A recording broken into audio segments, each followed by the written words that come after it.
Assalamualaikum warahmatullahi wabarakatuh. Halo semuanya, perkenalkan nama aku Ingrid Hana Delista. Di sini saya sebagai moderator. Seperti yang kita ketahui bahwa pandemi COVID-19 sangat melanda global yang dimana tidak hanya berdampak pada sektor kesehatan, namun juga pada sektor perekonomian. Nah, salah satu sektor yang sangat berdampak besar akibat COVID-19 adalah sektor pariwisata berserta seluruh ekosistemnya. Bahkan sebagian besar pelaku usaha terpaksa menutup usahanya, baik secara sementara maupun permanen, dikutip dari Pilar 2020. Halo, di sini sudah ada Mas Kiki sebagai pemilik perusahaan desa wisata. Gimana Pak kabarnya? Alhamdulillah baik. Baik. Oke, kita langsung ke sesi pertanyaan aja ya Pak ya. Katanya nih, berdasarkan data BPS 2020, kunjungan wisatawan mancanegara Indonesia yang mulai menurun itu sebesar -59,96% di bulan Januari. Apakah benar? Ya, betul banget. Mulai dari bulan Januari sampai bulan Juni 2020 mengalami penurunan sebesar -59,96% dibandingkan tahun 2019.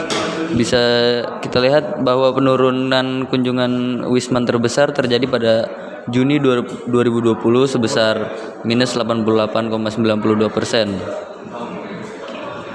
Berarti itunya cukup besar ya Pak dampak penurunannya. Ya. Dan untuk pertanyaan selanjutnya Pak, ternyata di Jawa Barat itu juga terjadi kunjungan Wisman yang cukup besar ya Pak? Ya. Benar, bahkan itu penurunannya cukup sangat besar, yang hampir 100%, dan dari data BPS juga menyatakan bahwa di tahun 2019-2020 menunjukkan bahwa pada Juni 2020 hanya 103 Wisman yang berkunjung ke Jawa Barat. Setelah yang kita ketahui bahwa ternyata di Jawa Barat itu terjadi kunjungan Wisman yang hanya sedikit sekali ya, dan itu hanya 103 Wisman saja yang datang. Berarti perbandingan di tahun per tahun itu sangat cukup besar. Selanjutnya kita kedatangan Kak Ikhlas sebagai pemerintah BUMDes. Halo Kak Ikhlas, apa kabar? Alhamdulillah. Oke Kak, kita langsung ke sesi pertanyaan aja ya Kak. Kak, aku mau nanya nih, apa sih upaya Kakak dalam pengelolaan di desa wisata?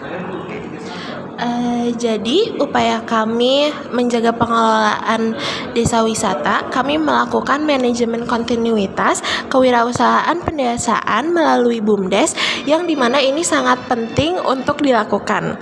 Karena dalam hal ini pengembangan kewirausahaan di pedesaan memberikan nilai tambah bagi perekonomian lokal. Oke, berarti dampaknya itu cukup besar ya Kak untuk perekonomian di Indonesia? Iya, benar banget. Ini cukup berdampak besar ya. Hal ini juga dapat menciptakan lapangan kerja karena meningkatkan kesejahteraan rakyat dan menghubungkan masyarakat lokal dengan perekonomian global.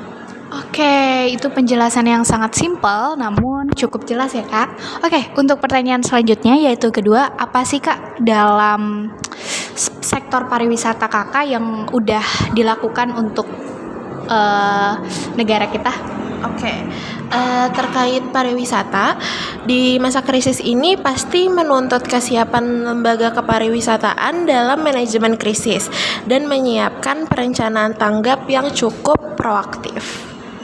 Oke, terima kasih Kak atas penjelasannya. Semoga Kakak selalu diberi kesehatan ya. Dadah. Oke, untuk sesi yang terakhir kita kedatangan karyawan dari desa wisata. Halo, apa kabar Mas? Baik. Oke, kita langsung ke sesi pertanyaannya aja ya. Aku mau nanya nih, apa sih menurut Kakak mengembangkan desa wisata yang pas itu apa aja? Untuk mengembangkan desa wisata, BUMDes Gua Bau menjalin hubungan kerjasama dengan berbagai pihak. Yang pertama, akademisi pengabdian masyarakat melalui pendampingan desa wisata seperti pendampingan dari sekolah, tinggi ilmu pariwisata dalam bentuk edukasi pengelolaan desa wisata kepada masyarakat. Oke, untuk pertanyaan yang terakhir, untuk hal ini apakah ada peran pemerintah? Ya, benar sekali ada peran pemerintah dalam menyiapkan kebijakan terkait pelaksanaan program dan anggaran. Oke, terima kasih Kak atas waktunya.